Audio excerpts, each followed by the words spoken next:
yang kata orang-orang pembela Ba'alawi bahwa tidak ada persyaratan kitab sejaman.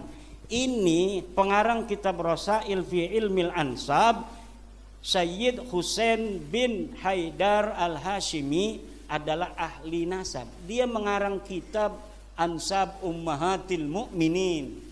Nasab-nasab istri-istri Nabi semua dikarang oleh dia nih. Yang ngarang kitab Rasail fi Ilmil Ansab. Dia seorang adabi, seorang ahli sastra, dia seorang sejarawan. Hari ini masih ada orangnya. Cuma orang-orang yang seperti ini susah.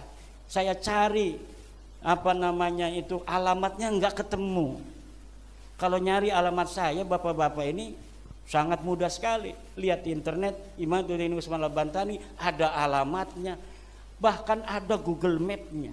Jadi kalau Ba'alawi mau ngebom itu gampang sebenarnya. Cuma kan ada doa Wali Songo yang menghalangi. Allah.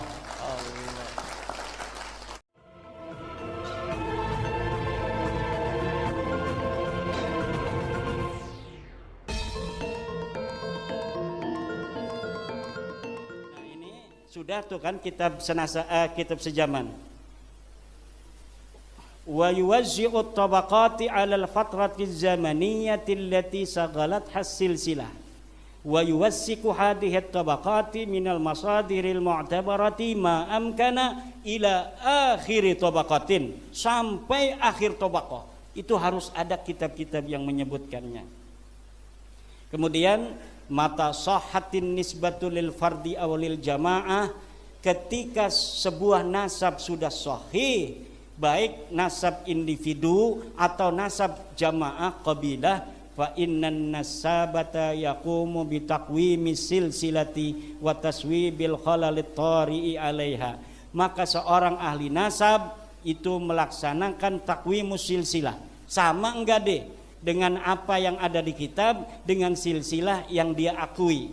Kalau ada sedikit kesalahan, oh ini namanya Al-Asadi, di dalam kitabnya namanya Ar-Rasyadi, ini diganti. Al-Asadi ini diganti menjadi Ar-Rasyadi karena dalam kitab-kitab namanya Ar-Rasyadi, bukan Al-Asadi. Itu namanya takwimus silsilah bagi seorang ahli nasab. Jadi seorang ahli nasab bukan hanya menafikan dan mengisbat, tetapi juga meluruskan nama-nama yang ditulis oleh masing-masing keluarga. Ketika diserahkan pada ahli nasab untuk diteliti, ternyata namanya ada yang salah. Harusnya Ar-Rasyadi ditulis Al-Asadi. Nah ini sering terjadi. Sunan Ampel, Sunan Giri, namanya banyak. Kadang-kadang di dalam satu manuskrip ditulis dengan nama yang satu, di dalam manuskrip yang lain ditulis nama lainnya. Ahli nasab akan tahu bahwa ini satu orang, tetapi yang bukan ahli nasab akan mengira ini orang yang berbeda karena namanya berbeda. Leluhurnya Kiai Ma'ruf itu yang namanya Raden Arya Wangsakara sebagai Bupati Tangerang di zaman Kesultanan Banten, Sultan Maulana Abdul Mafahir Mahmud Abdul Qadir dan Sultan Tirtayasa. Di Bantennya dikenal Raden Arya Wangsakara, tapi di Jogja dikenalnya Raden Arya Narantaka. Kenapa Kesultanan Jogja memanggil Raden Arya Wangsakara itu sebagai Arya Narantaka? Karena Raden Arya Wangsakara punya nenek namanya Nyai Narantoko, orang Jogja. Orang Jogja nggak mau nyebut-nyebut yang ada nama Bantennya. Pokoknya walaupun nama kamu Wangsakara di Banten, kalau kesini nama kamu Narantoko karena nenek kamu orang Jogja namanya Narantoko. Itu ahli nasab akan tahu. Oh ini yang disebut Narantoko di Jogja adalah Wangsakara yang ada di Banten. Itu geopolitik kesultanan masa lalu. Gak mau orang Banten kalah sama orang Jogja kalah sama orang Banten. Itu gengsi karena dulu negaranya beda. Kalau sekarang satu Indonesia, harus satu nusa, satu bangsa dan satu. Kalau dulu negaranya macam-macam, ada negara Banten, negara Pajajaran, negara Galuh, negara Sumedang, negara Cirebon, di negara Mataram terbagi Mataram Jogja, Mataram Solo, kemudian Kadipaten Pasuruan, Surabaya, masing-masing. Kadang perang kita itu. Makanya jangan mau kembali kepada masa lalu. Kita Indonesia akan selamanya Indonesia. Sampai anak cucu kita mengenyam keindahan Indonesia ila yaumil qiyamah.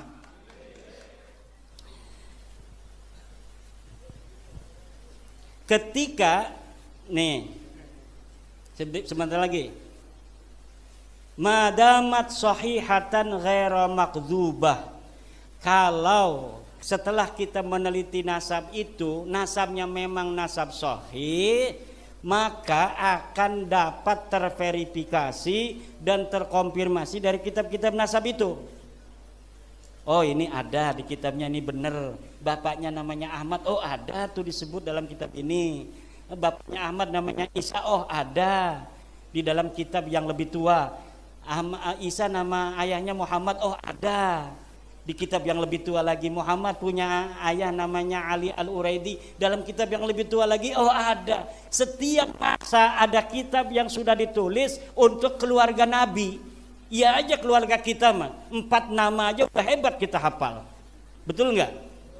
Apalagi orang Jawa yang turunan raja aja banyak yang nggak hafal, apalagi kita yang bukan turunan raja. Tapi kalau orang Arab, jangankan keluarga Rasulullah, orang Arab biasa dia hafal sampai ke Adnan, dia hafal sampai ke Yakton, dia hafal sampai ke Himyar, silsilahnya binanu sampai 100. Tapi kalau kita orang Jawa itu banyaknya hanya keluarga raja yang mau jadi raja yang nulis itu. Kenapa dia penting nulis? Warisan. Betul apa tidak? Takut ada yang minta warisannya, maka ditulis silsilah raja itu. Nah kalau kita mau warisin utang apa? Nggak ada perlu. Karena apa? Agama Islam sesuai dengan adat budaya orang Jawa. La fadla li arabiyyin ala ajamiyyin illa bitaqwallah. Tidak ada orang Arab lebih mulia dari orang Indonesia, orang Ajam, kecuali dengan takwanya. Siapa orang yang bertakwa, dia yang harus dimuliakan. Siapa orang berilmu, dialah orang yang mulia. Bukan karena dia turunan raja akhirnya dia minta privilege di tanah Indonesia ini, nggak bisa. Bukan karena dia turunan Nabi akhirnya ngambil pajak sama kiai-kiai. Katanya ente ini kiai jadi kiai banyak duitnya itu gara-gara enjit aneh. Bayar zakat sekarang, bayar pajaknya. Jadi dia mungut pajak katanya. Gara-gara para kiai itu jadi kiai kemudian banyak rezekinya, gara-gara mengajarkan ilmunya enjid aneh itu.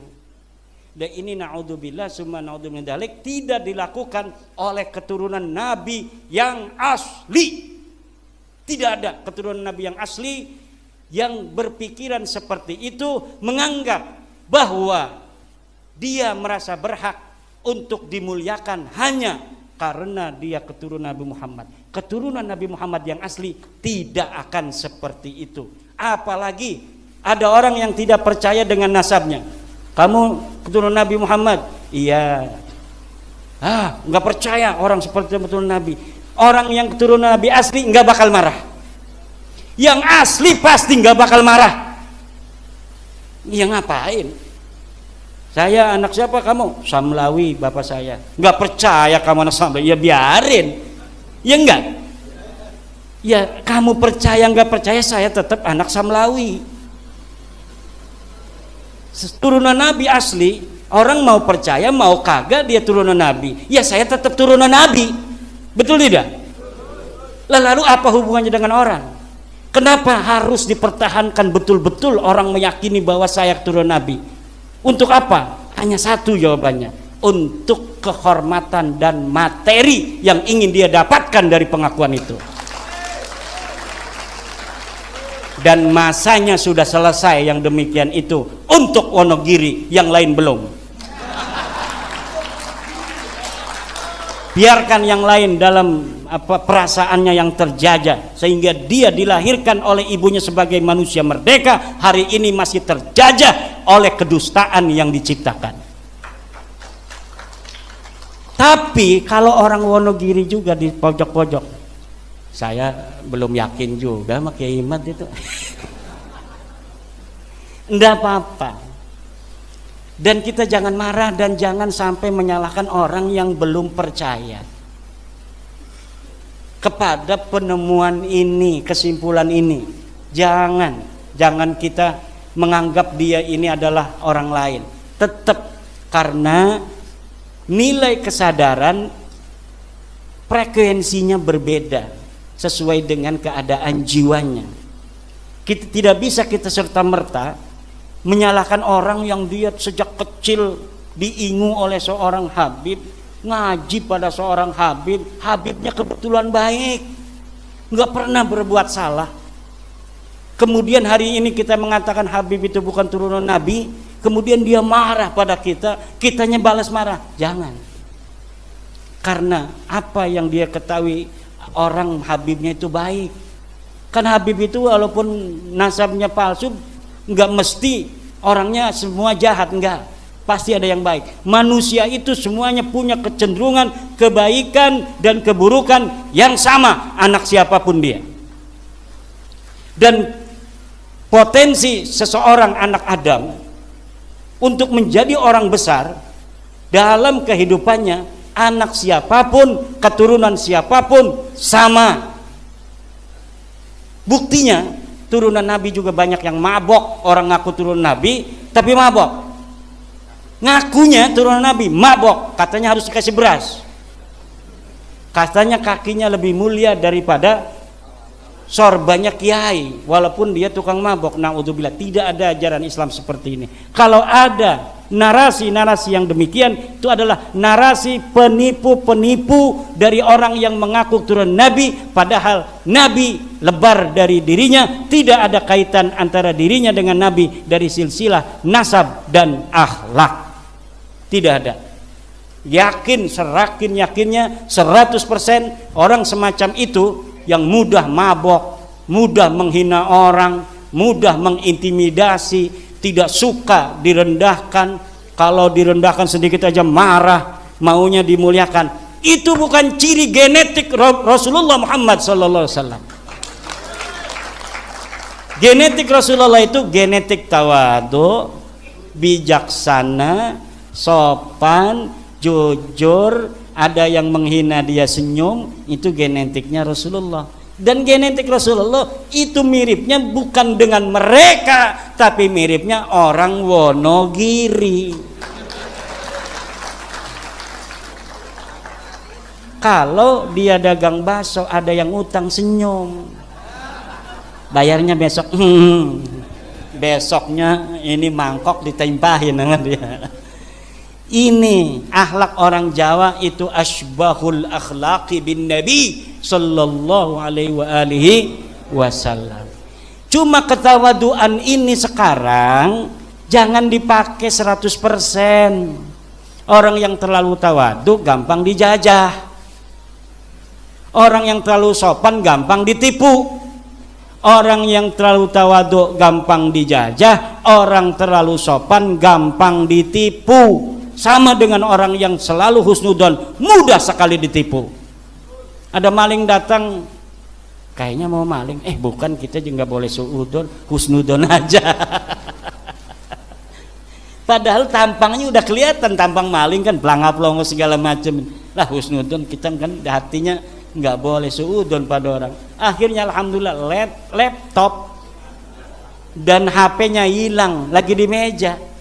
Dia ngambil air, dia balik lagi, laptop sama HP-nya sudah hilang oleh tamu yang dia husnudoni sendiri itu. Kita harus tawadu, tapi bukan merendahkan diri di hadapan bangsa lain. Kita harus sopan, tapi bukan berarti kita bisa ditekan.